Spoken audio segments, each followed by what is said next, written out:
They say your breath holds the key to the unseen, and your voice carries the code to awaken it. This isn't just spiritual poetry, it's a lost science. In this video, we reveal the ancient Vedic method hidden in Sri Anirvan's sacred book, a method to manipulate energy using only your breath and sound. Before we can unlock this method, it is essential to understand the very substance we are working with. What is this energy that breath and sound can shape? Where does it reside within you, and how can it be awakened? The answers lie in one of the oldest and most profound symbols of the Vedic tradition: fire. Not the fire that burns in the world outside, but the hidden fire that lives quietly within every human being. The sages called this inner flame Agni. It is not merely a metaphor, but a living presence, a sacred force that can be felt and nourished. Sri Anirvan describes Agni as the silent witness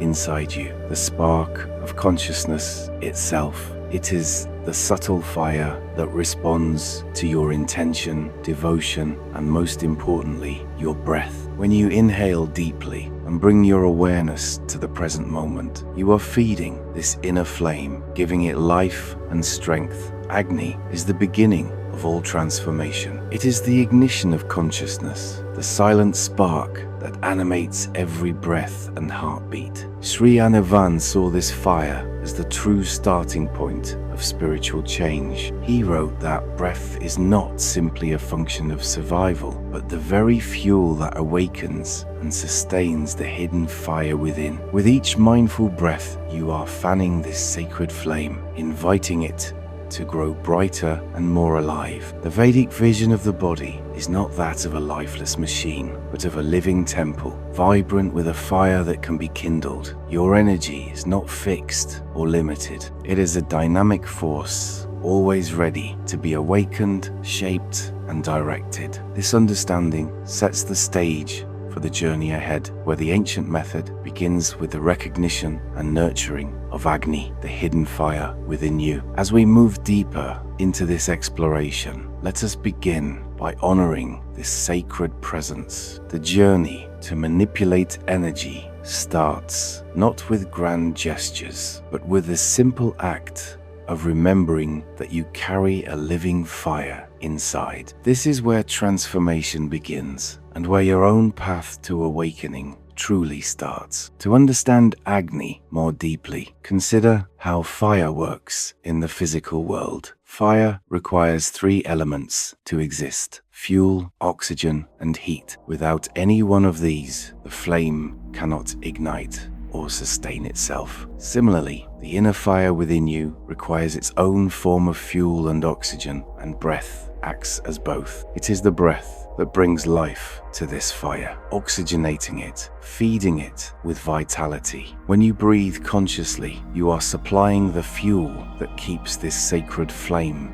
burning. Sri Anirvan emphasized that this inner fire is not static. It is not a flicker that comes and goes without reason. Instead, it is a living force that can be cultivated and expanded. When you engage with your breath intentionally, you awaken this fire, and it begins to transform your entire being from the inside out. This transformation is subtle at first, like the gentle warmth of embers glowing beneath ashes, but with practice, it can grow into a radiant blaze that illuminates your consciousness. This sacred fire is also closely tied to your emotional and mental states. When your inner fire is weak or blocked, you may feel tired, disconnected, or overwhelmed. You might experience a sense of heaviness or emotional burden that seems to have no clear source. These feelings are signals from your body and spirit, indicating that your inner fire needs attention and care. Through breath and sound, you can begin to clear these blockages, allowing the fire to burn more freely and brightly. The Vedic tradition teaches that Agni is the guardian of transformation. It is the force that digests not only the food you eat, but also the experiences, emotions, and thoughts you encounter. Just as fire transforms raw ingredients into nourishing meals, your inner fire transforms your life experiences into wisdom and growth. When this fire is kindled and maintained, you become more resilient, more alive, and more connected to your true self. Sri Anirvan's insights invite us to see the body and breath as sacred tools. The breath is not merely a biological function, but a bridge between the physical and the spiritual. By working with breath and sound, you engage directly with the inner fire, awakening it and allowing it to guide your transformation. This is the essence of the lost Vedic method we are exploring. You may have felt moments when a deep breath or a simple hum brought a sudden sense of relief or clarity. These moments are glimpses of the power of Agni at work within you. They are invitations to deepen your practice and to trust that this fire is always present, waiting to be awakened. As you continue on this path, remember that the fire within you is sacred and alive. It is not something to be forced or controlled, but something to be nurtured with patience and devotion. Each breath you take is an opportunity to feed this fire, to invite it to grow, and to allow it to transform your life in ways you may not yet fully understand. The inner fire is also intimately connected to your sense of purpose and creativity. When Agni burns brightly, it fuels your inspiration and your ability to bring ideas into reality. It is the spark behind every act of creation, whether it is writing, painting, or simply living with intention. This fire is what drives you forward even when the path is uncertain or difficult. Sri Anirvan reminds us that this fire is not just for personal transformation, but for connection. When your inner flame is alive, you naturally radiate warmth and light to those around you. You become a beacon for others who are searching, a source of comfort and strength. This is the deeper purpose of Agni, to kindle not only your own consciousness, but to ignite the collective light within the world. The breath and sound practice we will explore is designed to awaken this fire gently and profoundly. It is a method that respects your unique rhythm and your current state of being. There is no rush, no pressure to achieve a certain state. Instead, it is an invitation to listen deeply to your body and your spirit, to honor the fire that is already there, waiting for your attention. In the coming moments, as you engage with your breath and voice, allow yourself to feel this fire. Notice how it responds to your presence. You may sense warmth, vibration, or a subtle energy moving through you. These sensations are the language of Agni, speaking directly to your heart and soul. Remember that this journey is yours alone, but you are never truly alone. The ancient sages walked this path before you, and their wisdom is alive in these teachings. By connecting with Agni through breath and sound, you join a lineage of seekers who have discovered the power to transform their inner world and, through that, the world around them. As we prepare to move forward, take a moment to breathe deeply and feel the sacred fire within. Know that this fire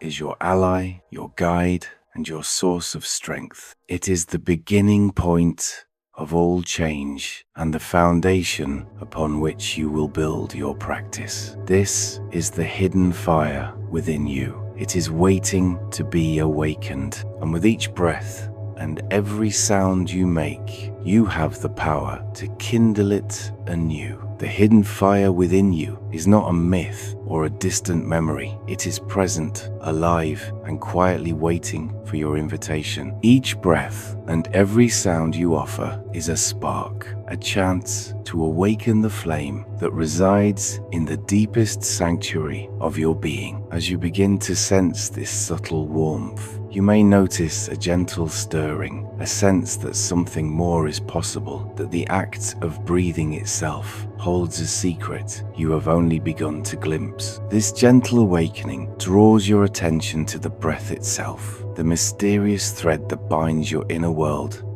to the outer. In the Vedic tradition, this is known as prāṇa. Prāṇa is not merely air, nor is it simply the act of inhaling and exhaling. It is the vital force that animates all life, the living current that flows through every cell, every thought, every feeling. Prāṇa is the bridge between body and spirit, the pulse that moves within and beyond you, connecting you to the vastness of existence. When you breathe unconsciously, prāṇa disperses, scattered by the turbulence of daily life. Your energy feels thin, your mind restless, and your sense of connection fades. Yet, when you bring awareness to your breath, something profound shifts. Breath becomes a carrier of intention, a vessel for energy. You begin to gather the scattered threads of your being, weaving them into a tapestry of presence and vitality. Sri Anirvan's insights illuminate the subtle science behind this ancient understanding. He describes breath as vibration, a living wave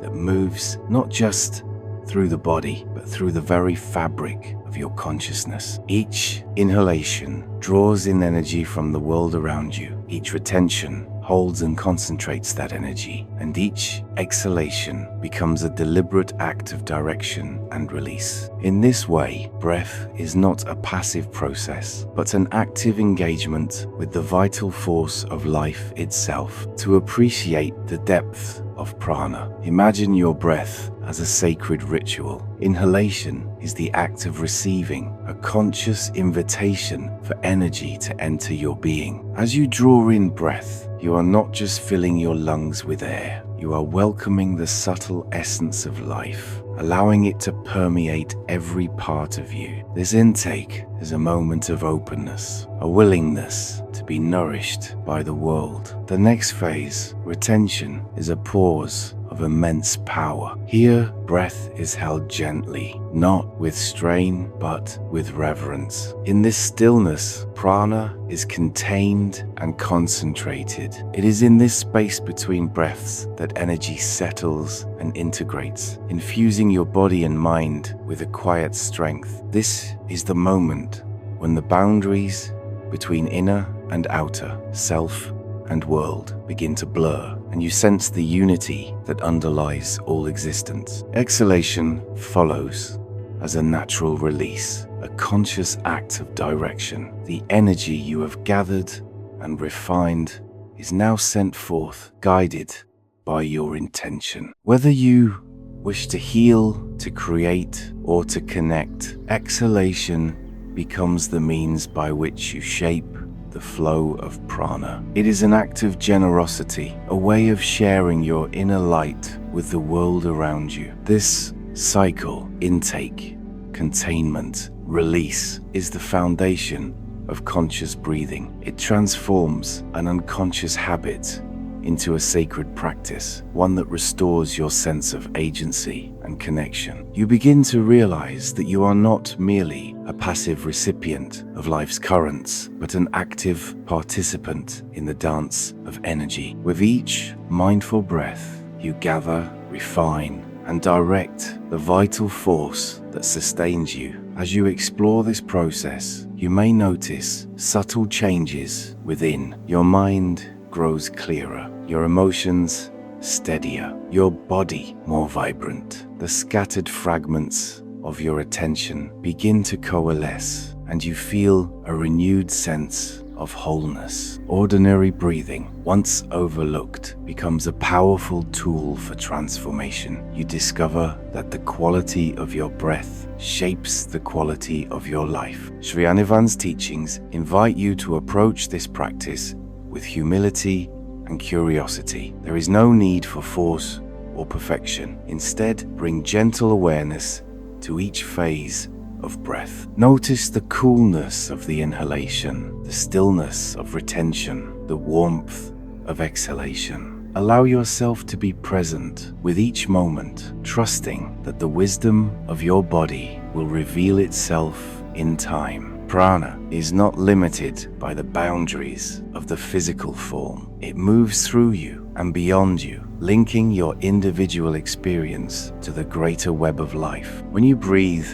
with intention, you participate in a universal rhythm, a pulse that echoes through all creation. This sense of connection is not an abstract idea, but a felt reality, accessible to anyone willing to listen deeply to the breath. In daily life, you may find that your breath reflects your inner state. Stress and distraction make the breath shallow and erratic, dispersing energy and leaving you feeling depleted. Presence and calm bring depth and steadiness, gathering energy and building resilience. By returning your attention to the breath again and again, you reclaim your power to influence your own state of being. The practice of conscious breathing is an act of self-care and self-discovery. It is a way of tending to the inner fire, feeding it with the vital force it needs to grow and flourish. Over time, you may notice that your sense of vitality increases, your creativity blossoms, and your relationships deepen. The breath becomes a bridge, not just between body and spirit, but between you and the world. As you continue to explore the nature of prana, let your breath be your guide. There is no need to rush or strive. Each breath is an opportunity to come home to yourself, to remember the living current that sustains you. Allow yourself to be nourished by this force, to trust in its intelligence, and to let it shape your journey in ways both subtle and profound. The breath that binds the worlds is always available, always waiting for your attention. With each conscious inhalation, you draw in the energy of life itself. With each gentle retention, you allow that energy to settle and empower you. With each mindful exhalation, you send your intention into the world, shaping reality with the force of your presence. This is the art of prana, the living science that Sri Anirvan so beautifully articulates. It is a practice that invites you to move beyond the surface of things, to enter the depths where energy and awareness meet. In this space, you discover that you are both the vessel and the current, both the seeker and the source. Breath by breath, you learn to gather what is scattered, to concentrate what is diffuse, and to direct what is potent. You become the steward of your own energy, the architect of your own experience. The journey is not about escape or transcendence, but about embodiment, about living fully, here and now, with every fiber of your being awakened and alive. As you rest in this awareness, you may begin to sense the subtle harmony that underlies all things. The breath moves in cycles, just as the seasons turn and the tides flow. Prana is the thread that weaves together the fabric of existence, linking you to the earth beneath your feet and the sky above your head. In this recognition, there is a profound sense of belonging, a quiet joy that arises from knowing you are part of something vast and beautiful. Let this understanding infuse your practice. With each breath, honor the miracle of life that moves through you. Trust in the wisdom of prana and allow it to guide you toward greater clarity, vitality, and connection. The journey is ongoing, the mystery ever unfolding, and with each conscious breath, you move closer to the heart of your own being. As you settle into the rhythm of conscious breathing, honoring the miracle of life that moves through you, a new awareness begins to dawn. The breath, once experienced as a simple movement of air, now reveals itself as a subtle current, a living stream that flows along hidden pathways within. With every inhalation and exhalation, you sense the possibility of deeper alignment, a harmony that calls you inward toward the very architecture of your energy body. Within the ancient Vedic tradition,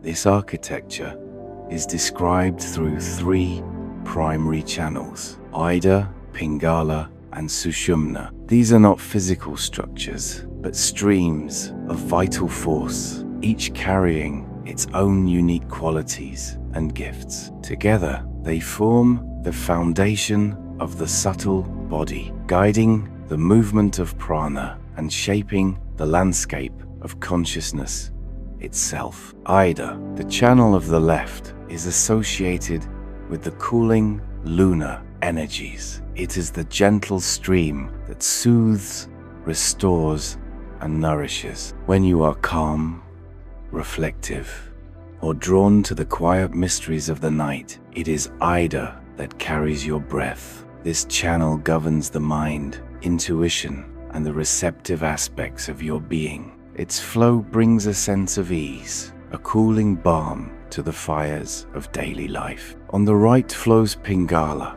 the channel of heat and sunlight. This is the pathway of action, vitality, and outward expression. Pingala energizes, awakens, and propels you forward, infusing your breath with the warmth of the sun and the drive to create and accomplish. When you feel inspired, determined, or filled with a sense of purpose, it is often Pingala that is most alive within you. This channel governs the body, logic, and the active, giving side of your nature.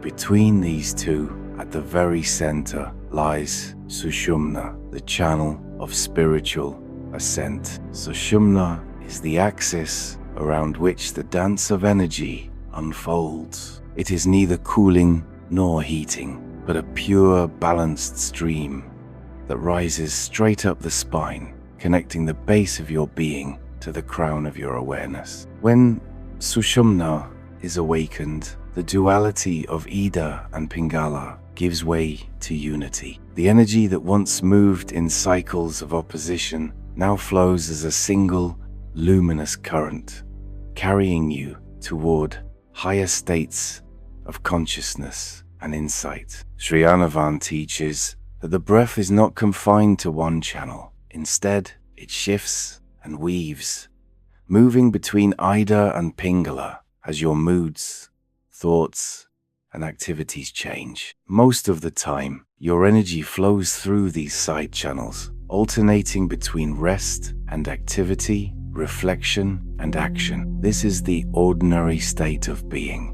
where life is lived in cycles and energy is divided between opposites. Yet, there are moments, often subtle and fleeting, when the breath finds its way to the central channel. In these moments, the energy is no longer scattered or divided. It rises through Sushumna, drawing your awareness upward, dissolving the boundaries between body and spirit. This is the threshold of transformation. When energy ascends through Sushumna, consciousness itself is changed. You may experience a sense of deep stillness, a radiant clarity, or a profound connection to something greater than yourself. Unlocking the central channel is not a matter of force or willpower. It is an art, a gentle attunement that arises through practice and presence. One of the most profound tools for this awakening is sound, or nada. In the Vedic tradition, sound is not just vibration in the air, but a living force that can shape and guide energy. When you chant, hum, or even listen deeply to the resonance within your own body, you are inviting the breath to move beyond its habitual pathways. Sound becomes a key, unlocking the doors to Sushumna and allowing the energy to rise unhindered. This process is subtle yet unmistakable. As you introduce sound into your breath practice, you may notice a shift, a sense of vibration along the spine, a gentle tingling at the crown, or a wave of tranquility that settles over you. These are signs that the central channel is opening, that the breath is moving beyond duality and entering the realm of unity. The ancient sages described this as the ascent of Kundalini, the awakening of the serpent power that lies coiled at the base of the spine. When this energy rises, it is as if a new dawn breaks within, illuminating the hidden chambers of the heart and mind. The journey through Ida, Pingala, and Sushumna is not linear or predictable. It unfolds in its own time, responding to your sincerity, your devotion, and your willingness to listen. Some days, the breath may linger in the side channels, inviting you to rest, reflect, or act. On other days, you may sense a gentle pull toward the center, a call to rise above the patterns of the past and step into a new way of being. Sri Anirvan reminds us that true mastery of energy comes not from control,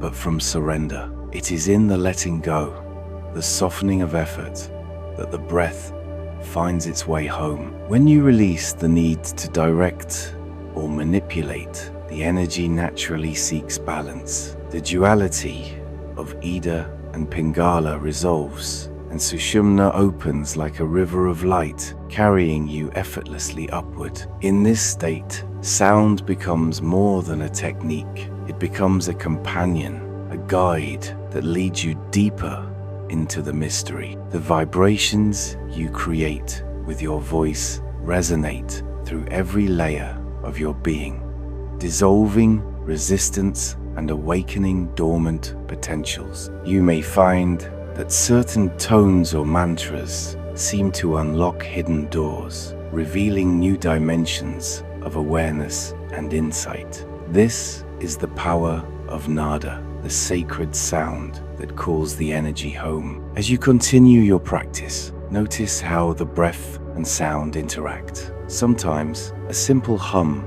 is enough to shift the flow, drawing the energy from the periphery to the center. At other times, silence itself becomes a sound, a space in which the breath finds its true path. The interplay of sound and silence, movement and stillness is the essence of this journey. The transformation that occurs when energy rises through Sushumna is not always dramatic. Often, it is a quiet unfolding, a gradual awakening that reveals itself in small moments of clarity, peace, or inspiration. You may notice that your thoughts become more spacious, your emotions more balanced, your sense of self more expansive. There is a growing awareness that you are not limited to the patterns of the past, but are capable of living from a place of unity and wholeness. This is the promise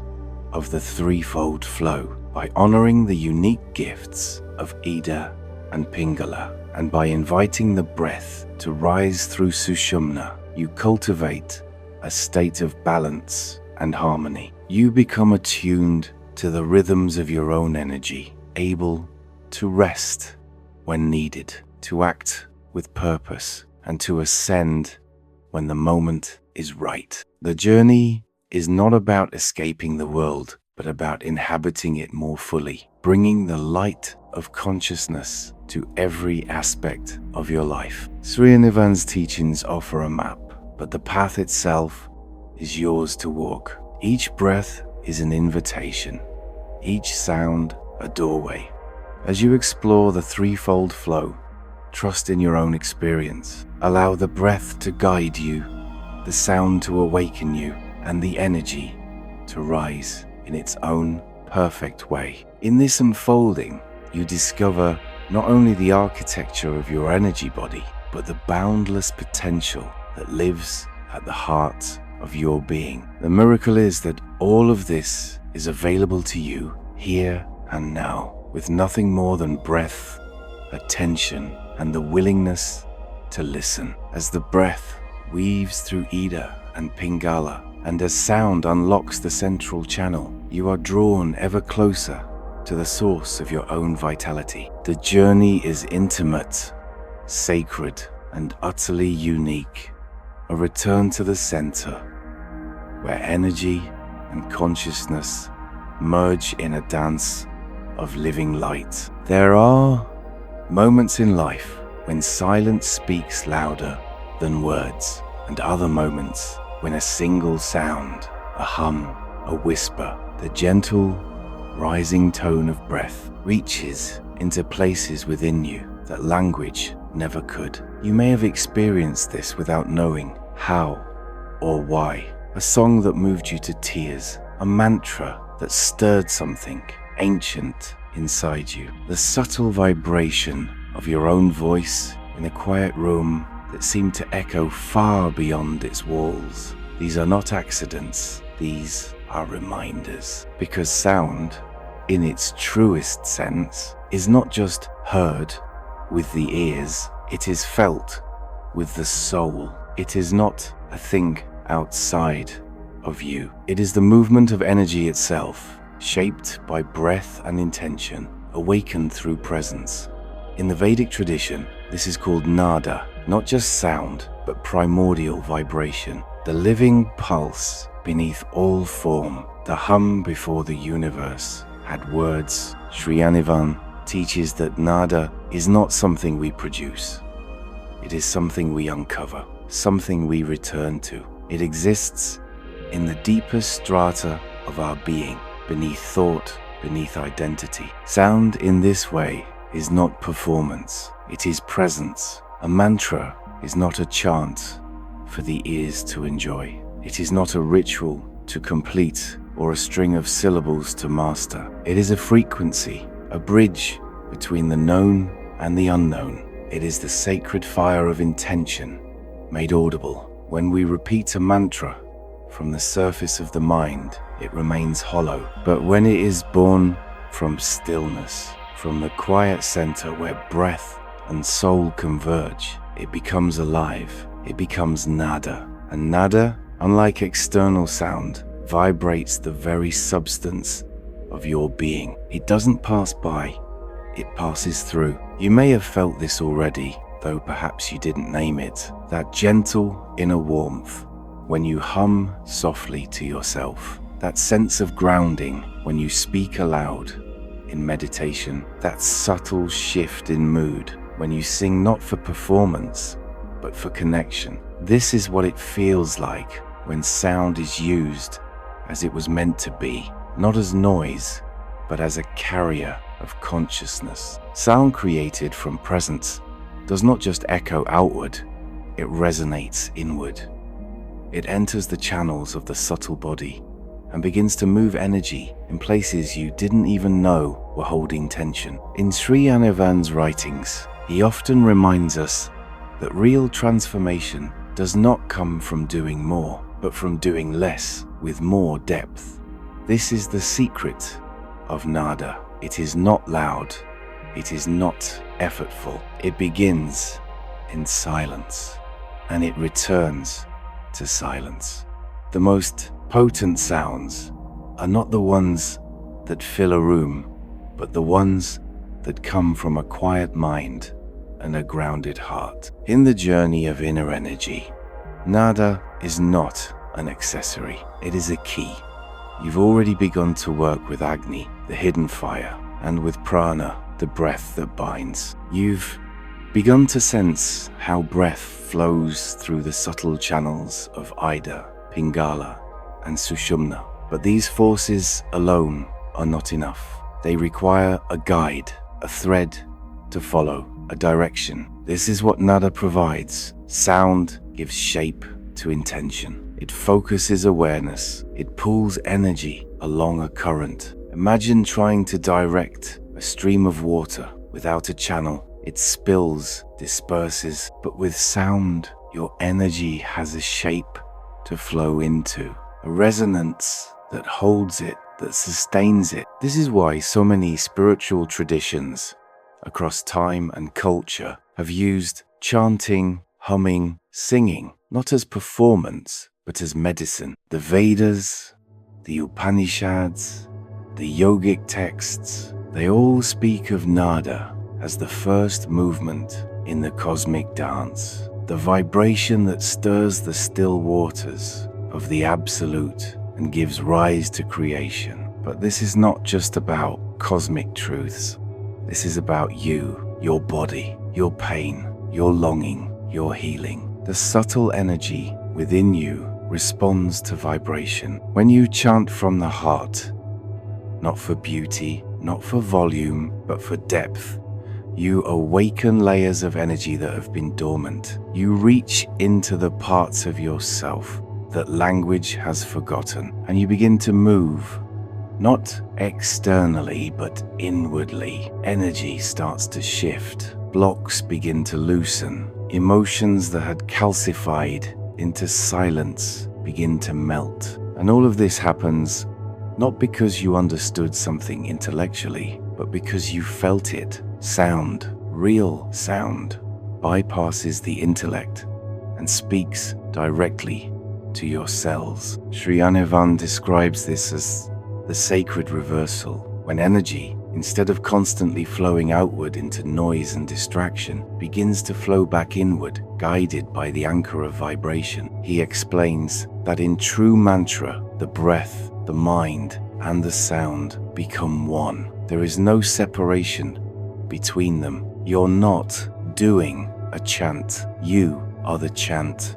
The breath becomes the vehicle. The mind holds the form, and the sound becomes the energy that moves through all of it. In this fusion, something subtle but extraordinary occurs. The sound stops being just external. You begin to hear it inside, not with your ears, but as a living resonance in the space behind your thoughts. A subtle hum, a whisper of aliveness. This is known as nada anusandhana, the deep listening, the inner hearing. It is the point when your outer practice becomes inner experience, when vibration is no longer created but discovered. And yet this journey is not about achievement. It is not about reaching some perfect tone or mastering esoteric technique. It is about surrender.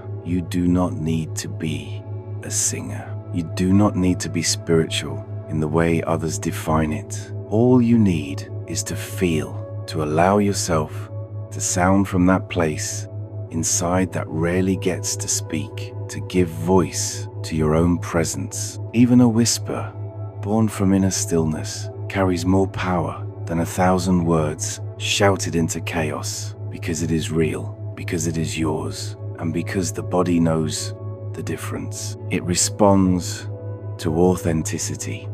It relaxes, it opens, it trusts. You may have noticed this already in your life, that certain sounds heal you. That silence, when paired with presence, becomes a kind of music. That some words carry weight, not because of their meaning, but because of the energy behind them. This is nada in action. It is always available, always waiting. The question is, can you soften enough to hear it? Can you slow down enough to feel it? The deeper you go into this journey, the more sound becomes subtle. At first, it is audible, vocal, external, but as awareness deepens, the real sound reveals itself, not as a noise, but as a feeling, a vibration that hums in the stillness of your being. The sages called this anahata nada, the unstruck sound. It is not created by contact. It is already present, like a background tone to your existence. And when you begin to hear it, truly hear it, you realize something profound, that all outer sound was simply leading you back to this inner music, that the chants, the breath, the hums, all were pointing to a deeper silence, not the absence of sound, but the fullness of it, the kind of silence that vibrates, that nourishes, that speaks. And so this is your invitation, not to perform, not to strive, but to sound from stillness, to let your breath carry a hum that is not meant to impress, but to express, to chant, not to reach somewhere, but to remember what is already here. Let the sound come gently. Let it tremble if it needs to. Let it rise from the quiet center of your chest and move outward like a ripple. And then listen, Feel, notice how your body responds, how the energy within you begins to stir, not from force, but from recognition. This is not performance, this is prayer, this is nada. The path ahead will deepen this exploration, but for now, simply rest in the knowing that sound is your companion, your tool, your medicine. You do not need anything more, not now, just your breath, your awareness, and the courage to let yourself be heard, not by others, but by the deeper self that has waited patiently beneath the noise, because you were never trying to create sound. You were always trying to remember it, and it is in that remembering, quiet, patient, unseen, that something extraordinary begins in the ancient texts. This moment is not described as progress or improvement. It is described as light, a sudden knowing, a spark within the darkness. Sri Anirvan calls it the lightning flash, not metaphorically, but with reverence, a flash of living energy, an illumination so real, so unmistakable, that it is not merely felt, but seen, not with the physical eyes, but with the awareness that lives behind them. This is what happens when breath and sound merge at the innermost point, when the fire you've tended in silence finally leaps upward. What you experience is not just energy moving, it is light appearing, a radiance that was always there, hidden beneath layers of sleep and habit. And then, in one sacred moment, it ignites. But this is not the beginning. This is the result of everything you've already been doing. The breath that deepens, the sound that vibrates from stillness, the silence that grows heavy with presence. All of it prepares the body not to escape it, but to awaken it, to become luminous from within. Sri Anirvan describes this as a vertical ascent, not physical, not even mental, but vibrational, a rising current, a breath turned flame, a sound turned clarity, and then, without warning, the flash, not loud, not frightening, but absolute. It is not that the light comes from above. It is that the vibration within you becomes so refined, so pure, that it reveals itself as light. The veil of separation thins, and for a moment, you are not reaching, you are remembering what it feels like to be awake. You may have caught glimpses of this already, a sudden clarity during meditation, a sense of brilliance just behind your closed eyes, a feeling of being lit from within without cause. We often dismiss these things, believing them to be imagination or accident, but they are not. They are thresholds, early flickers of the fire rising. They are signs that your breath and sound have begun to meet in the central channel, in the subtle space where vibration becomes too fine to remain as movement and begins instead to shine. In this space, the body feels both empty and full. You are not flying, but you are not grounded either. You are still, but you are blazing. And it is not overwhelming, it is precise, it is elegant, it is unmistakable. Sri Anirvan never taught this as something to chase. He offered no instruction to force energy upward, no techniques to break through. Instead, he wrote that the lightning flash is not a result of effort, but of refinement. When breath is no longer mechanical, but living. When sound is no longer performed, but felt. When the mind no longer interrupts, but watches, then the spark comes, and with it, something in you opens that cannot close again. This is why so many spiritual texts speak of illumination, not as attainment, but as recognition. The light was always there. You simply stopped scattering your attention long enough to see it. Many speak of this rising force as Kundalini, and while the term is widely used today, it often arrives disconnected from its root meaning. In Sri Anirvan's writings, the ascent of energy is not about activating something dormant like a switch.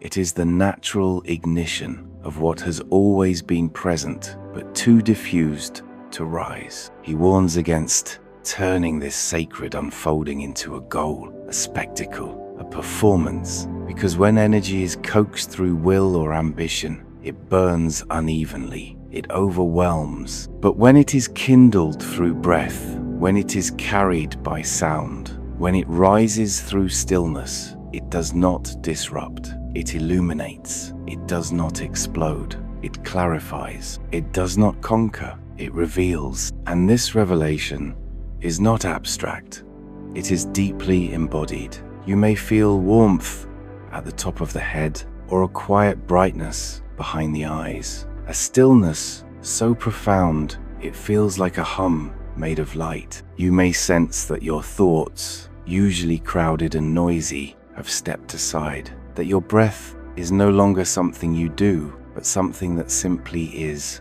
silent, effortless, glowing. You are not floating away, you are arriving. You are not becoming something new, you are becoming clear. In the Vedic view, light is not decoration, it is the essence of being. The Upanishads say that the sun does not shine there, nor the moon, nor the stars, but that inner light shines, and by it, all else is illuminated. This is not poetic metaphor, this is direct experience. When the energy you have cultivated rises in purity and unites at the highest point within, the crown, the seat of stillness, there is a radiance that blooms, not outwardly, but within the very center of your knowing. And you do not explain it, you rest in it, you receive it, you allow it to change you. But this light is not a climax, it is an invitation. The flash does not mean you have reached the end, it means you have crossed a threshold, from doing to being, from effort to resonance, from seeking to remembering. What follows is not dramatic, it is subtle. Your life may look the same on the outside, but the way you see it has changed. You begin to notice that even the ordinary is lit from within, that your breath now carries presence without needing to be watched, that your voice vibrates more gently, more truthfully, without needing to be heard. The light does not announce itself with thunder. It moves like a soft tide, illuminating everything without resistance. You may find that your sense of identity softens, that the lines between inside and outside begin to dissolve. This is not confusion, it is clarity. The light shows you not just yourself, but the thread that connects you to all life. You realize that every being carries this same hidden spark, that everyone, in their own quiet way, is remembering too. And this realization brings with it not superiority, but compassion, because you know what it is to forget, and now you know what it is to remember. The lightning flash does not belong to any religion, lineage, or tradition. It belongs to awareness, to sincerity, to the breath and the sound and the silence between them. It is not a reward, it is a return, and it can happen in a moment, as ordinary as a deep breath, as unexpected as a single hum, as simple as stillness. There is no schedule, no guarantee, but there is readiness, and there is you, already breathing, already vibrating, already carrying the flame that only needed your attention to ignite. So when you sit next, or when you lie awake, or when you feel the ache of longing in your chest and do not know where to place it, remember this: the light you seek is not waiting for you in the sky. It is rising slowly through the channels of your breath. It is pulsing gently beneath the sound of your own voice. It is not hidden. It is quiet. It is not rare. It is refined. It has always been with you, and now It is ready to be seen. This is how vibration becomes light, not by force, but by resonance, not by escaping the body, but by awakening within it, not by rising above, but by rising through the breath, through the sound, through the silence that holds them both. And when the flash comes, you will know, not because it dazzles the senses, but because it leaves you still. And in that stillness, you will see not the world as it was, but the world as it is, lit from within by the quiet fire you carry. Let this be the seed of that vision, a moment remembered not through explanation, but through feeling. Let your breath continue. Let your sound soften. Let the light come not as a goal, but as a gift. And when it does, meet it not with words, but with wonder. But wonder, if it is to last, must be protected. And the uncomfortable truth is that many never reach this place, not because they are unworthy or incapable, but because they have unknowingly scattered their energy long before it could ever take shape. You may have sensed this yourself, the fatigue that lingers even after rest, the mental fog that clouds your clarity, the way your words spill out faster than your awareness can catch them. These are not simply signs of stress or distraction. They are signals, warnings that your vital energy is leaking moment by moment, unnoticed. Most people have never truly felt their energy, not because they haven't tried, but because the very habits they rely on to survive, quick speech, shallow breath, constant reaction, are the very things that block and drain their inner power. It is a painful realization, and yet one that brings with it immense hope, because once seen clearly, it can be changed. Sri Anirvan did not speak of energy as something mystical or inaccessible. He spoke of it as something real, immediate, and deeply responsive to your attention. But attention is not enough. Presence is not enough. Until you pair your breath with silence, inner silence, your energy will continue to dissipate like water poured into a cracked vessel. Have you ever wondered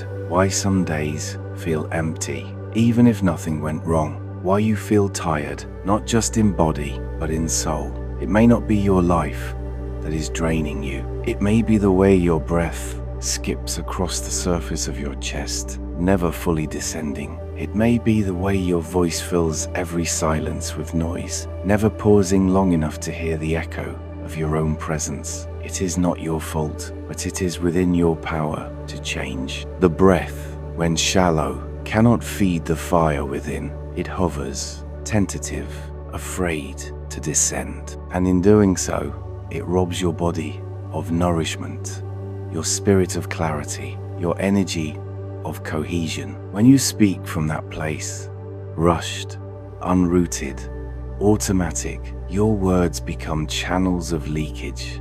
You are not just expressing yourself, you are emptying yourself, and most of the time, without even realizing it. This is why energy work often feels fruitless to so many, because they are pouring effort into filling a container that is already leaking from its seams. Sri Anirvan wrote with precision. He described how unconscious breath and speech form the primary exits through which our vital force escapes. He was not condemning breath or voice, far from it. He was revering them, but only when they are used in alignment with stillness. When breath arises from silence, it becomes a carrier of life. When speech emerges from stillness, it becomes a conductor of power. Anything less, and you are simply exhaling your essence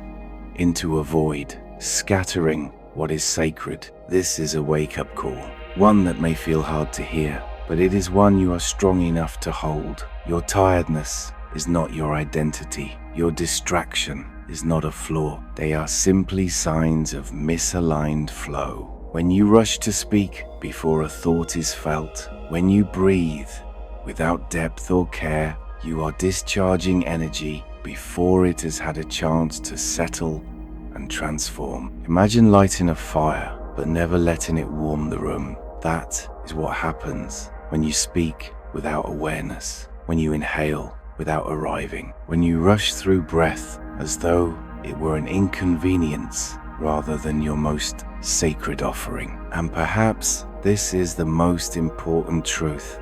Your energy is not weak, it is not broken, it has simply never been fully gathered.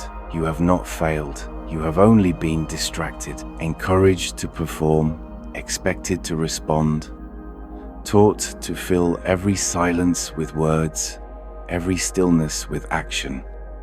But there is a wisdom in the spaces you have been avoiding, and it begins with slowing down enough to feel what you have been leaking. Breathe slowly now, not for effect, not to perform, just to witness. Feel how quickly the breath wants to escape, how the body twitches toward motion, how the mind rushes to fill the moment with explanation. Stay with that discomfort, because that tension you feel is your energy attempting to return. It is the power that has long been pouring out of you, finally trying to move back home. You do not need more energy. You need fewer exits, fewer distractions, fewer impulses to speak, just to be heard, to breathe, just to survive. The next time you feel scattered or drained, ask yourself, am I breathing with presence?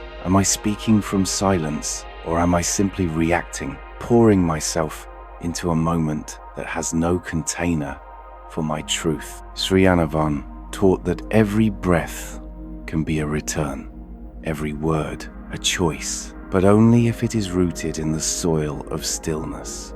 You may have already felt this without realizing it. The moments where a single deep breath calmed your entire nervous system. The moments when silence, however brief, felt more healing than 1,000 explanations. That is not coincidence. That is your true rhythm trying to reassert itself. This understanding is not meant to shame. It is meant to awaken, to point gently but firmly to the places where you are giving away what you are meant to build. You do not need to become someone new. You only need to become quiet enough to hear who you already are. The body knows, the breath remembers, and your energy, once no longer siphoned away by habit, will rise, not through effort, but through alignment. Imagine the power of a breath, held not in tension, but in reverence. Imagine a voice that speaks not from urgency, but from knowing. Imagine an inner world so still that every movement becomes intentional, every word an offering, every silence a sanctuary. This is not fantasy. This is your nature, buried beneath layers of noise and distraction, and it is waiting to be uncovered. So let this moment be a pause, not an end, but a turning. Let yourself feel where your energy has been escaping, through rushed words, through anxious breath, through the fear of being still. And then do nothing, say nothing, simply be. Breathe without agenda. Speak only when silence has finished speaking first, and watch as what once leaked begins to gather. What once scattered begins to return. Your power has never been gone. It has only been waiting for your attention. This is where the real work begins. Not in doing more, but in leaking less. Not in chasing energy, but in holding space for it. In protecting what is sacred through the simplest acts, breathing with care, speaking with awareness, and honoring the silence that holds it all together. You may have been taught to perform your power, but now you will learn to contain it, not by force, but by listening. The next time you feel tired, ask yourself, not what can I do, but where have I been leaking? And then choose to gather, to breathe deeper, to speak slower, to live from a place that is not constantly spilling outward, because your energy, when protected, when honored, when aligned with silence, does not just sustain you, it transforms you. And in that transformation, you will not need to speak it, you will become it. There is a moment right after you've gathered, after the breath returns home, after the sound dissolves into silence, and after your energy, no longer leaking, begins to concentrate inward. This moment is not loud. It does not arrive with fanfare, but it holds within it the deepest potency, a pause, a stillness, the quiet in between. This is where power hides. Most people miss it, not because they are unworthy of it, but because it is subtle, almost invisible. It hides between breaths, between thoughts, between the sound of your voice and the space it leaves behind. But once you notice it, you can never forget it. Like the flash of lightning that appears before the thunder rolls through the sky, that silent interval, that pause, is where all the energy gathers. It is the birthplace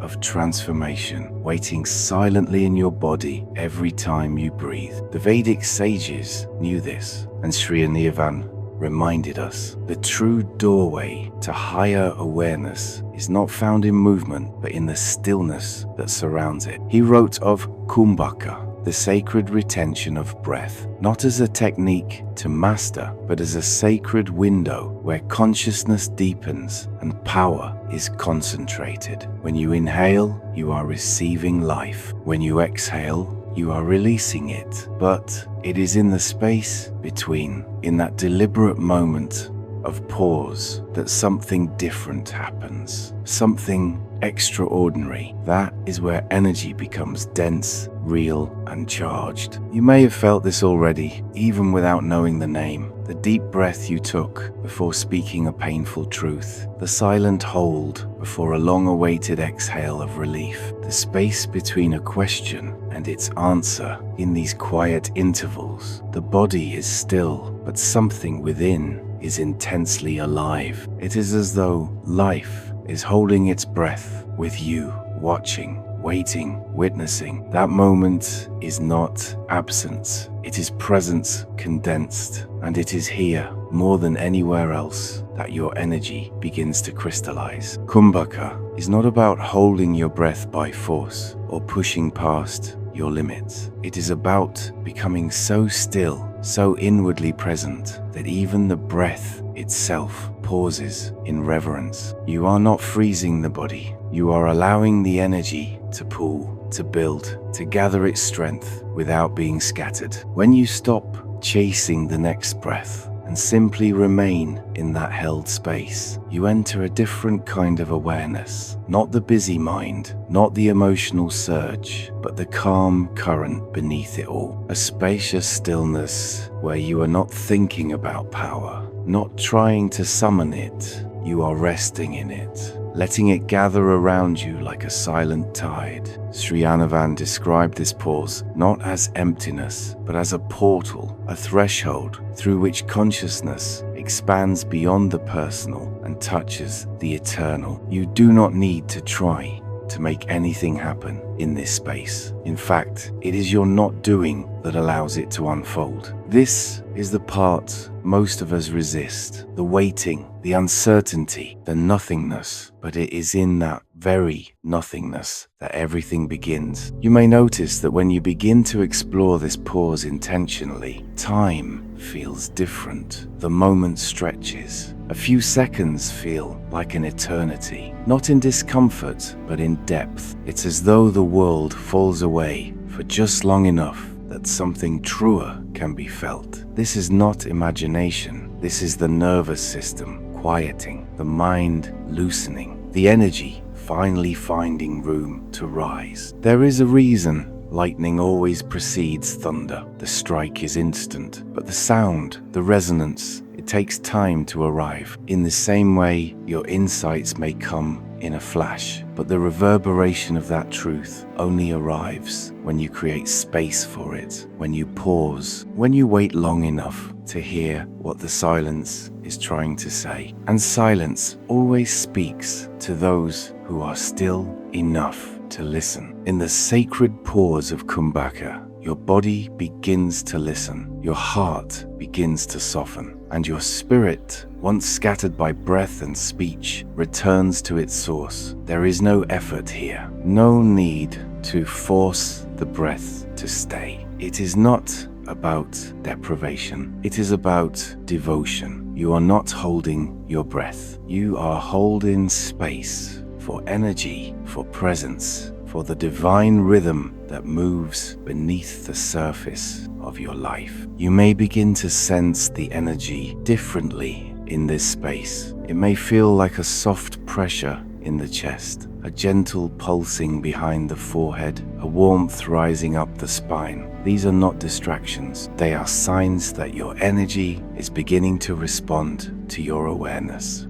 You are no longer just breathing, you are communing. You are in dialogue with the subtle field that lives beneath the noise. And for once, it is answering. The longer you remain in that stillness, without rushing to inhale again, without scrambling to speak or move, the more the energy begins to settle, not down, but inward, into your center, into that sacred inner chamber where clarity, power, and insight have always lived, not outside you, not far away, but just beneath the surface of every breath you have ever taken. So what would it mean to honor this pause in your daily life? Not just in formal practice, but in the spaces between your actions, to speak only after a breath has finished, to act only after stillness has spoken, to wait, not in fear, but in reverence. This is the subtle discipline, and this is where the real transformation begins. Because the more often you enter this space, the more familiar it becomes. What once felt like emptiness begins to feel like home. What once felt like silence begins to feel like intelligence. Your breath becomes slower, not by control, but by trust.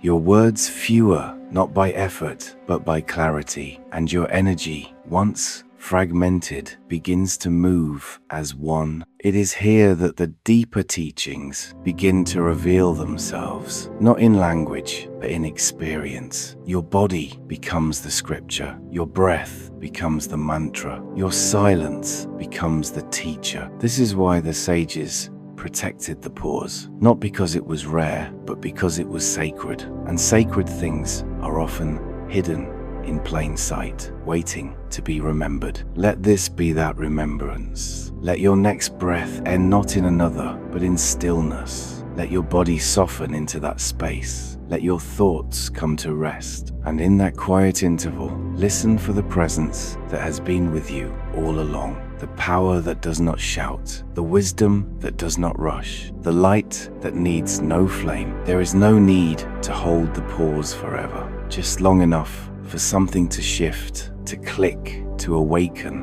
And when it does, do not try to explain it. Just notice how your breath returns with more depth, how your words feel less urgent, how your body for once is not trying to escape the moment, but is finally inhabiting it. You are not learning how to hold your breath. You are remembering how to hold power gently, quietly, devotionally, not as a thing to control, but as a presence to welcome. And when you do, you may find that the silence between breaths is no longer empty. It is luminous, alive, waiting, and you, no longer rushing toward the next thing, are finally ready to receive it. Because in that stillness, something ancient begins to stir.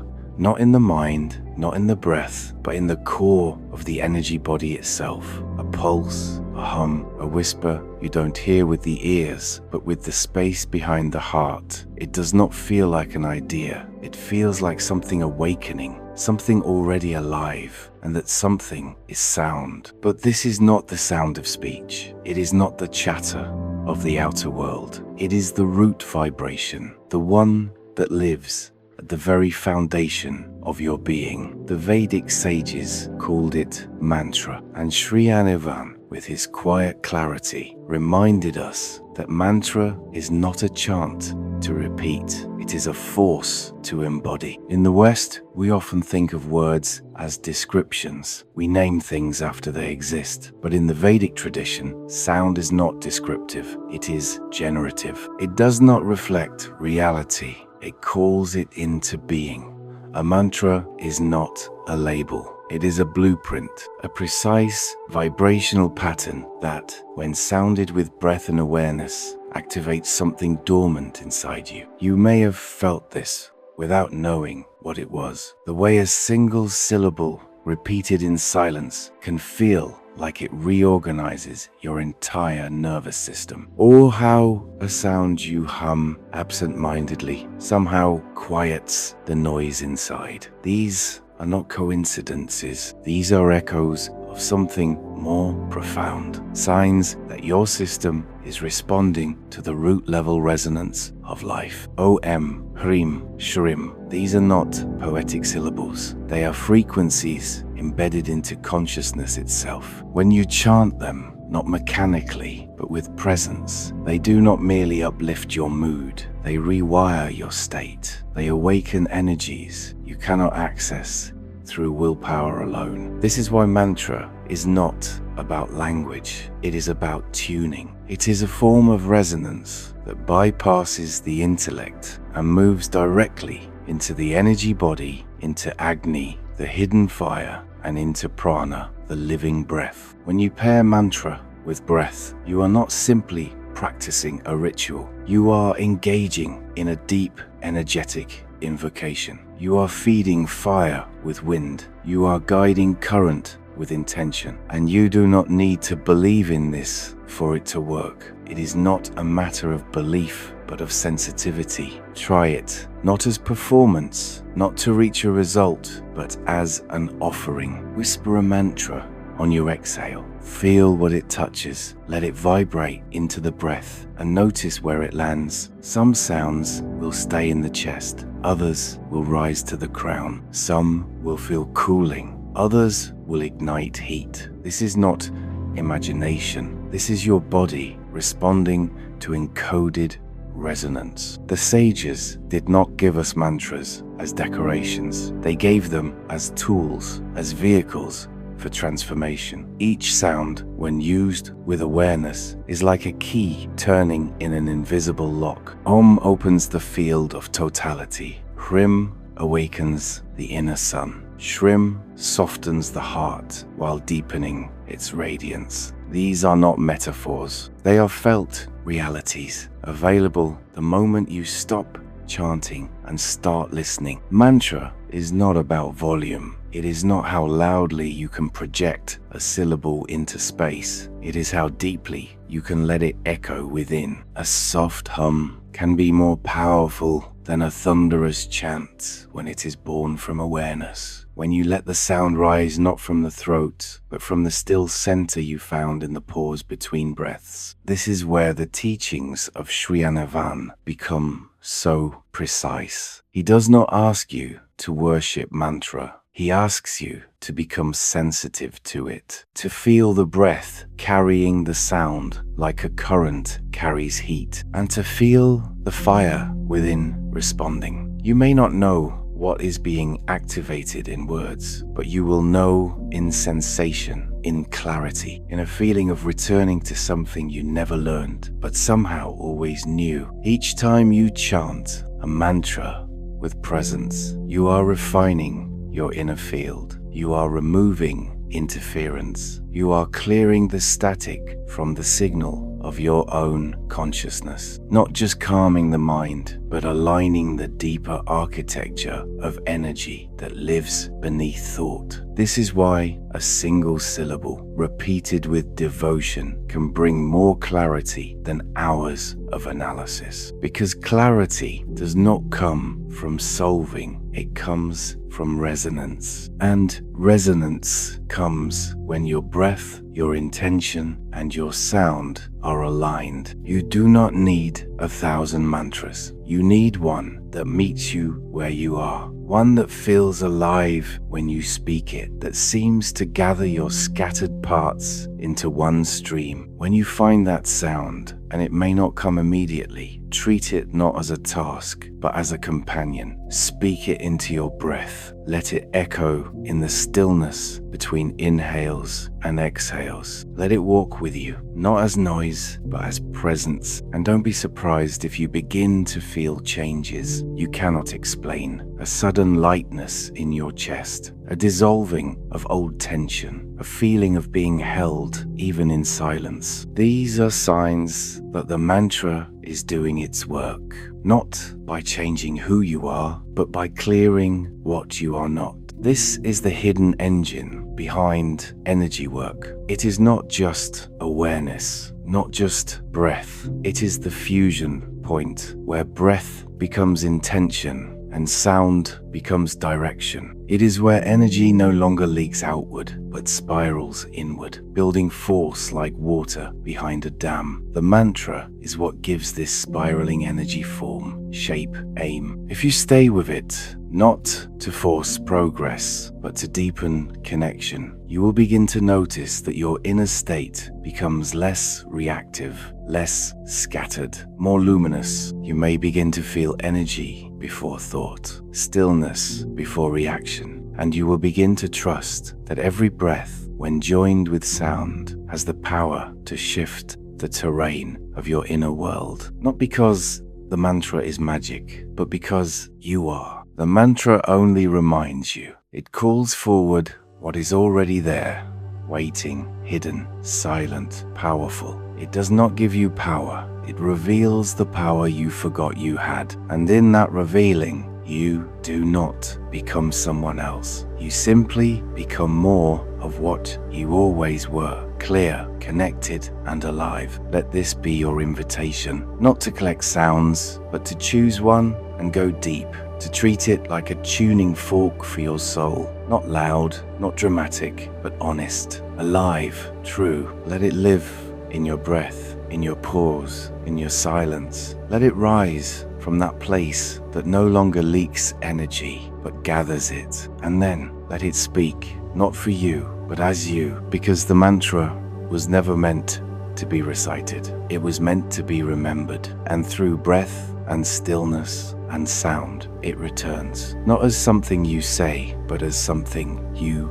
are becoming. This is where the path begins to bend inward, where the sound that once needed to be spoken becomes quiet, not absent, just deeper, as if the vibration has moved from your lips into your bones, into the very center of your awareness. Something inside begins to soften, and for the first time, it feels like your breath is no longer something you do. It is something you listen to. Sri Anirvan spoke of this transition not as a skill to be learned, but as a recognition to be allowed. He described two kinds of breath: bahir prāṇa, the outer breath, and antar prāṇa, the inner breath.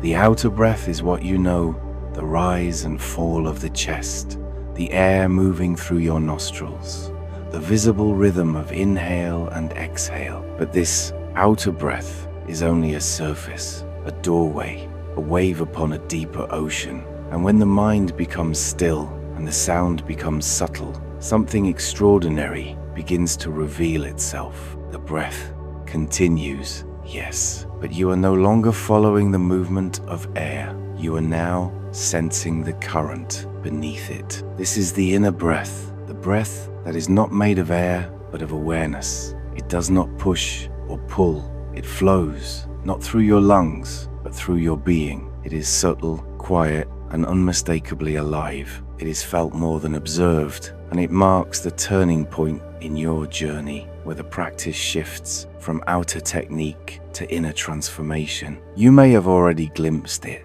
in those moments where you are completely still, and yet your body feels as if it's breathing you. There is no effort, no need to control, just a soft pulse of life rising and falling within you. This is not imagination. This is the subtle body remembering how to breathe without interference. The breath becomes internal, and you, no longer needing to direct it, becomes something else entirely. The witness. This witness is not detached or cold.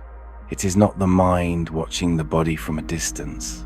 It is the presence within you that has always known the breath, even before you did. It does not try to regulate or improve. It simply sees, it feels, and in that seeing, something opens. You begin to feel space where there was tension, clarity where there was effort, stillness where there was control. The breath in this space becomes a teacher. It shows you how to let go, not as a concept, but as a living experience. You realize that most of your life has been lived on the surface of breath, pushing, pulling, trying. Even in spiritual practice, effort sneaks in. But now, as outer breath fades into inner flow, the very idea of effort begins to dissolve. The breath moves because life moves, and you are life, not the doer of it. Sri Anirvan was clear about this stage. He said that true spiritual maturity begins not with doing more, but with needing less. When your breath becomes internal, your energy gathers, your awareness sharpens, and your actions carry the weight of stillness, not the burden of striving. This is where outer practice becomes inner mastery, not because you have perfected a technique, but because you have become quiet enough to listen to what was always there. There is a rhythm inside you that does not depend on lungs, a circulation of energy, a movement of light. It rises and falls with the inner breath. It nourishes you in ways you cannot name, and it becomes clearer the less you try to grasp it. Some describe it as a pulse at the base of the spine, or a warmth at the center of the chest. Others feel it as a gentle river behind the eyes, or a breeze along the crown. However it comes to you, trust it. Do not chase it. Let it show itself when you are ready to feel, not analyze. As the inner breath deepens, you may find your outer breath slowing naturally. This is not forced. It is not something you aim for. It is simply what happens when the body feels safe and the spirit begins to lead. You will notice that your awareness becomes less interested in thought and more drawn to sensation. Sounds become crisper. Colors feel more alive. Time stretches. And in the midst of ordinary life, you begin to live from a place that feels extraordinary, quiet, spacious, awake. This is not an escape. It is not dissociation. It is embodiment of the highest kind. You are no longer identified with the waves of mind, but with the ocean beneath. Your breath moves through you, not as a habit, but as a blessing. Each inhale is a renewal, each exhale a release. And between them, in that sacred pause you have already come to know, is the space where the inner breath becomes most radiant. In this space, mantra takes on a new quality. It is no longer a sound to be spoken aloud, but a vibration that hums from within. You may find yourself repeating the syllables silently, not from discipline, but because they arise on their own, not from the tongue, but from the heart. This is the mantra merging with prāṇa, becoming part of the inner current. It no longer needs breath to exist. It becomes breath. And in that state, your identity begins to shift. You are not the thinker watching the breath. You are not even the breather. You are the field in which breath arises. You are the stillness in which life moves. This witnessing awareness is not distant or impersonal. It is intimate, immediate, and it comes with a sense of homecoming, as if you've returned to a place you forgot existed, but that never left you. There may be moments where this feels disorienting, where the stillness is so vast that it challenges the boundaries of who you thought you were. Let it. This is part of the deepening. You are not losing yourself. You are shedding the layers that never belonged, the noise, the grasping, the tightness around identity. And what remains is not nothing.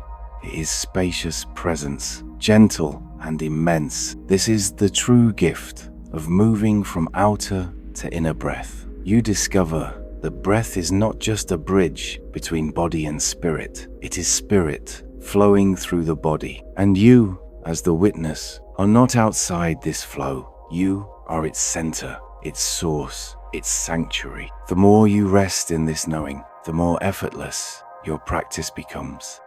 You no longer need to measure progress or seek results. You simply breathe, sometimes deep, sometimes shallow, sometimes audible, sometimes silent, but always aware, always home. And from this home, life begins to organize itself differently. Choices feel clearer. Emotions pass through without pulling you under. Presence becomes your default, not your destination. You will begin to sense when you're moving back into the outer breath, when the mind tightens, when speech speeds up, when effort creeps in. And in those moments, you'll know what to do. Not react, not fix, but return to the pause, to the current, to the breath that breathes you. And in that return, you are not going backward. You are going deeper. You are no longer trying to breathe consciously. You are breathing from consciousness. And that changes everything. Because once you are breathing from consciousness, the breath no longer just moves through you. It begins to move you. Not in the way wind tosses a leaf, but in the way a flame begins to draw upward. Once it's given enough stillness and space, something within begins to rise, gently, quietly, but unmistakably. A kind of inward pull that is not heavy, but luminous. You're not climbing a ladder, you're being lifted from the inside out. And if you've felt this before, even for a moment, you know it doesn't feel linear. It feels like a spiral. Sri Anirvan described this movement not in terms of systems or maps, but in symbols. The spiral, the coil, the winding path of the serpent. These were not just images, they were living metaphors for the energy that stirs when outer breath becomes inner, when mantra is no longer spoken but known. This path does not begin at the top.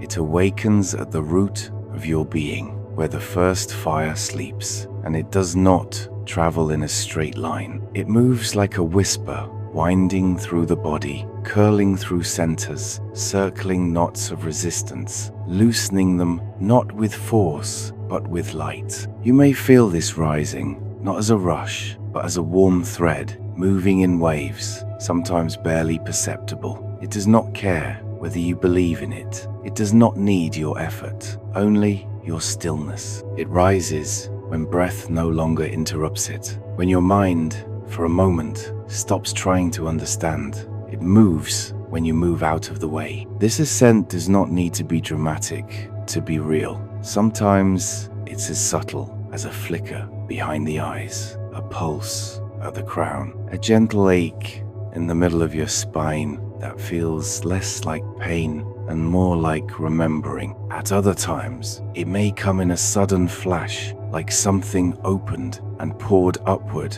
in a single breath, leaving your chest soft and your vision bright. This is what Sri Anirvan meant when he spoke of the lightning flash, that instant when energy finds its path and leaps, not in time, but in being, not with effort, but with clarity. And yet, before this flash, there is always the spiral, the slow uncoiling, the descent before the rise. The fire does not jump before it gathers. It circles, it prepares, it builds presence in each center, awakening it not with explosion, but with invitation. You may feel heat, or a subtle hum, or a kind of magnetism pulling your awareness inward. This is the energy gathering itself, not to erupt, but to become focused, sharpened, alive. There are centers in your body where this fire pauses, knot stops, pauses, as if checking in. These are not chakras in the way you may have read. These are places where breath meets silence and something ignites. The base of the spine, the navel, the chest, the throat, the brow, the crown, but not as colors or symbols, as experiences, each with its own texture, its own gate to open. Sometimes what opens is not light, but memory, a knot of emotion, a forgotten grief, a tightness that had no name until now. These too are part of the path. The spiral does not avoid, it includes, and as it rises, it reveals, not all at once. Not to overwhelm you, but enough to keep you honest, present, tender. The knots begin to unwind, not through will, but through warmth, through attention, through the breath that breathes you from within. And what of mantra now? It is not gone, it has simply deepened. Its syllables now ride the current of inner breath, no longer sounding from the mouth, but echoing from the silence within. This is nada, not sound as vibration in air, but sound as movement in space. Mantra and breath are now one force, moving together, shaping the spiral as they rise. Not chanting, but resonating. Not repeating, but remembering. As this spiral moves upward, you may notice your relationship to thought shifting. The mind still produces thoughts, but they do not land in the same way. They do not grip, they pass. You observe them from a place that is not the mind, a center that is not identified with noise. This is the witness, stabilizing, your inner sky widening. The fire rising does not burn thought, it renders it less magnetic, less interesting, because something more compelling is happening beneath it. You are being drawn upward, not into the future, but into height, into clarity, into stillness that contains movement. The spiral is not just vertical, it is multi-dimensional. It carries you inward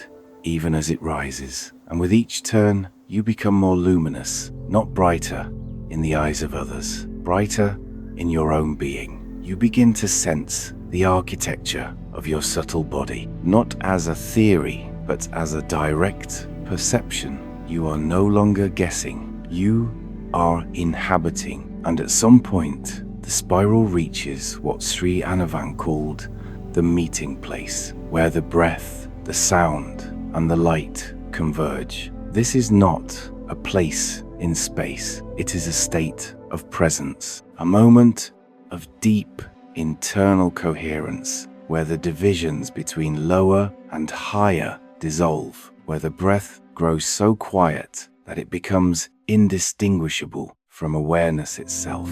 Here, the lightning flash becomes possible, not forced, not planned, simply the natural expression of a current that has finally cleared its path. This moment may come suddenly, or not at all, and that is not a failure. The spiral is not about arrival, it is about refinement, about alignment. You are not ascending to leave the world. You are ascending to fully enter it, to live from a place where your speech, your breath, your movement, and your silence are all coming from the same center. And so the fire rises.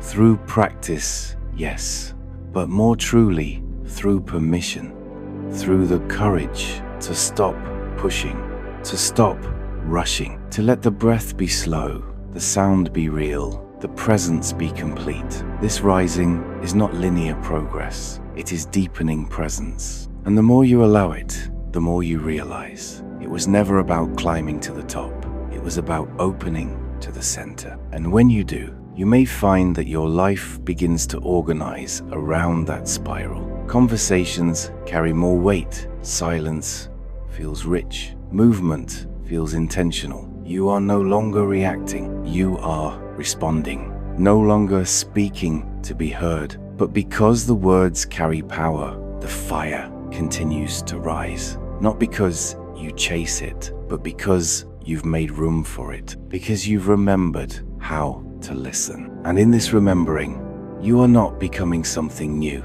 you are becoming true. The spiral path was never outside you. It was written into your breath, into your silence, into the way your awareness moves through the body when you stop trying to direct it. This is how the serpent climbs, not with force, but with grace. The lightning will come when it's ready. Until then, spiral gently, spiral inward, spiral upward, and let yourself be carried by the current that has been waiting patiently for you to return. Because there will come a time when the spiral brings you to a place where breath itself no longer leads. Not because you have stopped breathing out of effort or control, but because something deeper has taken over. What once felt like inhalation and exhalation begins to dissolve into stillness. And yet you are not suffocating. You are not frozen. You are more alive than ever. Sri Anirvan called this the final unfolding, the place where even the breath bows to something greater,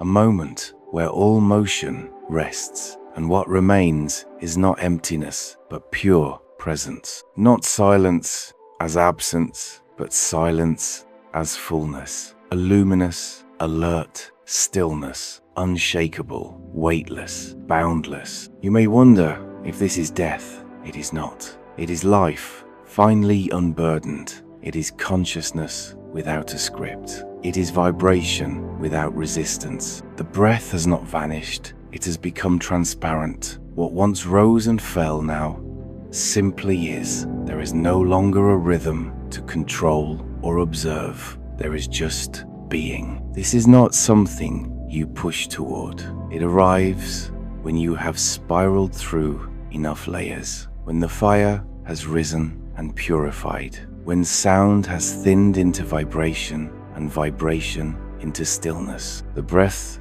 no longer needs to do. It simply becomes a backdrop, like a wave that no longer needs to crest because the ocean itself has awakened. At first, this state may visit you for only a few moments, a pause that feels eternal but fades as quickly as it came. But each time you touch it, something changes. The noise of your thoughts grows quieter. The grasping softens. Your identity begins to feel less fixed and more spacious. You begin to sense what Sri Anirvan meant when he spoke of pure energy, not bound by the body. It is difficult to describe what happens here without reducing it, but you will know, not through signs or visions, but through the unmistakable clarity that arises when you are no longer identified with breath, speech, or even sensation, when you are simply witnessing, not as a distant observer,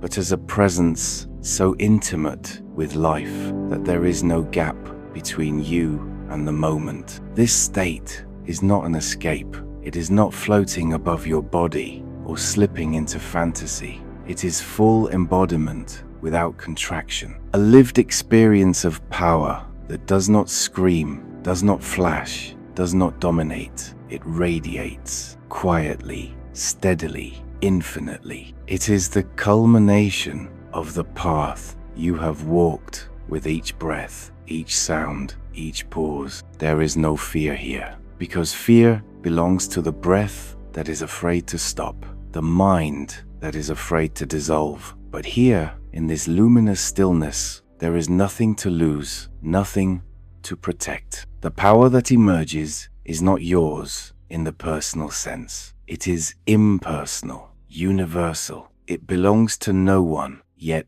moves through all. You may begin to realize that every breath before this moment was simply preparing you, conditioning you, not for an end, but for a return to the source of breath itself, the place from which it arises before it moves, the still point at the center of all energy. And once you recognize this, everything changes. You begin to see movement differently. You understand now that all movement emerges from stillness, and that stillness is not passive. It is pregnant with force. It is the womb of creation. The breath you take after touching this space is not just air, it is charged with clarity. It carries the signature of power that is not in motion, but in presence. And from this point forward, everything becomes more deliberate. Not because you are trying, but because there is less interference. Your energy no longer leaks. Your attention no longer scatters. You are not moved by habit. You are moved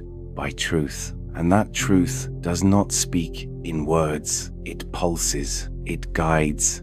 It waits. What you once experienced as effort now feels like surrender, not collapse, but conscious, allowing. Your sound, if it returns, comes from a deeper place. It vibrates from the stillness. Your actions, if they arise, emerge from clarity, not compulsion. You no longer need to explain, to justify, to prove. You are not trying to be powerful. You are resting in power itself. And this, Sri Anirvan reminds us, is the hidden purpose of the path, not the mastery of breath as technique, not the perfection of mantra as performance, but the arrival at that place where breath ends and awareness begins, where you are no longer practicing presence, you are presence. Even in daily life, after this encounter, the memory of it lingers, not as a thought, but as a tone beneath your movements.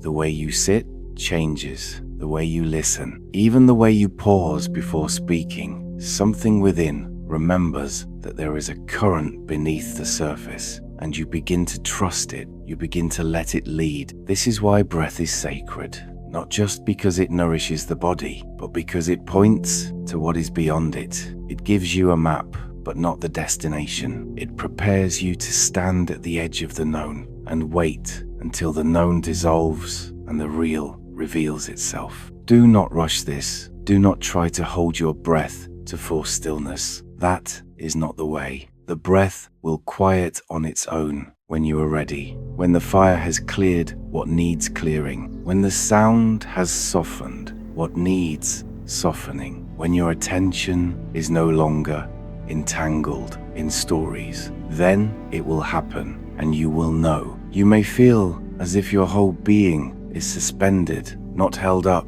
but simply free from gravity, as if there is no direction, no destination, only presence. The mind may try to label it samadhi, nirvana, awakening, but those are just echoes of something you can only feel directly.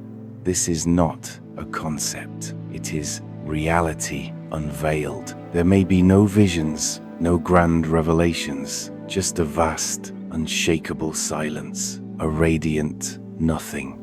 And in that nothing, everything rests. All potential, all knowing, all being. It does not offer answers. It offers clarity. It does not resolve the world. It reveals what you are beyond the world. And from that place, life is no longer something to manage or endure. It becomes something to meet, to move through, to express without confusion. You may cry or laugh or sit in stillness for hours, but whatever arises, it comes from a deeper source, not from lack, but from fullness. The path does not end here, but it does open wide. You are no longer walking toward a goal. You are walking from the center, and everything you once sought through breath, through mantra, through effort, now moves through you as a quiet knowing. There will still be days of confusion, moments when you forget, but even in forgetting, the current is there. It never left. It waits beneath every breath, ready to draw you back, not through striving, but through stillness, through silence, through the power that begins only when breath ends. So rest, if only for a moment, in that awareness. Feel the breath fade, not as a loss, but as a gateway. Let yourself become soft. Let yourself become vast. You do not need to hold on. You only need to listen. Because beyond breath, beyond thought, beyond even sound, there is something listening back. And in that sacred silence, you are home. But now that you have touched it, now that you've been shown the inner path, not through concepts, but through direct remembrance, a deeper question begins to arise. Why was this never taught to you before? Why did no one speak of this kind of breath, this kind of sound, this kind of stillness that carries power without force, presence without speech, and truth without doctrine? The answer is not simple, but it is important. This knowledge was never hidden to keep it from you. It was veiled because it was sacred, because those who walked this path before knew that if it was handed out too easily, too publicly, too quickly, it would be misunderstood, diluted, performed rather than lived. Sri Anirvan wrote that the ancient rishis never broadcast these truths for casual ears. They waited, they listened, they watched. And only when someone had ripened through experience, when their inner life had been tempered by humility and longing, only then would they begin to speak. Because these are not teachings you memorize. They are transmissions you embody. And embodiment cannot be forced. It can only be invited. You may be wondering why now? Why here? Why you? The truth is, if these words have found you, it is not by accident. You may not have sought them out with full clarity, but something within you has been preparing for this. Every moment of quiet yearning, every silent breakdown, every breath you took when you didn't know how to go on, those were the prayers that brought you here. But with knowledge comes responsibility. And this is not a technique to play with. This is not a ritual to perform for entertainment or trend. This is power. And like all power, it reveals your maturity in how you hold it. Use it to impress others, and it will dim. Use it to bypass your own discomfort, and it will distort. But use it with sincerity, with devotion, with humility, and it will open something in you that cannot be closed again. This is why the rishis kept it quiet, because not everyone is ready to meet themselves this deeply. Not everyone is willing to be still long enough for the truth to rise unfiltered. And not everyone wants to face the reality that real change doesn't come from learning more, but from shedding what is false, from dissolving into what already is. Sri Anirvan warned of this. He saw how the sacred could become spectacle, how breath could be reduced to exercises and mantra to noise if passed on without reverence. He wrote of how subtle energies, when disturbed without preparation, could lead to confusion, imbalance, even harm. This is not a scare tactic. It is an act of care, because awakening energy is not like flipping on a light switch. It is like opening the floodgates of a river that has been dammed for years. You must be ready to receive what comes. And readiness does not mean perfection. It means presence, honesty, willingness. You do not have to be whole to begin. You only have to be sincere. And you must understand, this path is not about controlling energy. It is about aligning with it, listening to it, letting it change you, not through effort, but through surrender. Many will come to this doorway and hesitate. Some will walk away because it asks more than they are willing to give. Others will try to force it open and find only noise. But some, perhaps you, will recognize the depth of what you've touched, and you will return, not to get something more, but to become something truer. There is nothing wrong with curiosity. It is the spark, but curiosity must mature into reverence, into care, into a way of living that protects the sacred, not by hiding it, but by honoring it with how you carry it in your life. This is why what was hidden is now slowly emerging, not because it has changed, but because you have, the world has, and there is a quiet readiness rising. But readiness is not completion, it is a beginning. What happens next depends on what you do with what you've been shown, whether you integrate it into your breath, into your speech, into your silence, whether you return to this space again and again, not for sensation, but for truth, not for control, but for communion. You may find that your breath feels different now, that your voice carries more weight, even in a whisper, that silence no longer feels empty, but charged with a quiet intimacy. These are signs, not that you've arrived, but that something real has been touched, and now, like any living thing, it must be tended. Do not try to teach others too quickly. Let it ripen in you first. Let it change your posture, your presence, your pace. Let it be seen, not spoken, felt, not forced. You will know when the time is right to share, and when you do, it will not be a technique you offer. It will be a transmission of who you have become. You do not need to seek more secrets. You already have what you need. It was never hidden from you, only waiting for you to slow down enough to hear it. The breath, the sound, the stillness, the light. It is all within you, and now you know how to meet it. But knowing is not the end. It is the opening, the initiation. What you choose now will shape everything, not because you have to do something grand or dramatic, but because the smallest choice, when aligned with truth, carries the power to reshape your life. Breathe with care, speak with intention, pause with reverence, and walk this path not as someone who knows, but as someone who listens, because the most powerful beings are not those who display energy. They are the ones who embody it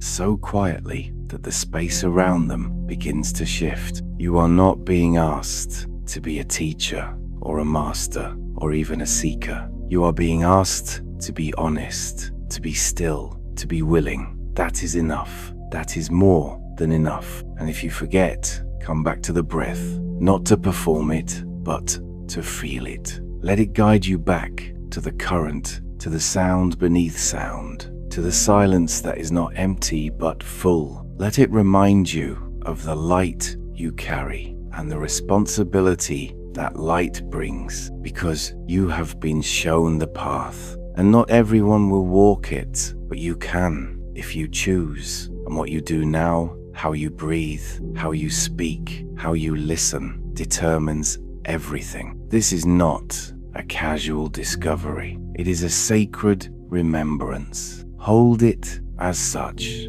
and let it hold you. And still, even now, there is more. The breath has more to say. The silence is not done speaking, and what stirs beneath your skin, what hums behind your thoughts, has only just begun to rise.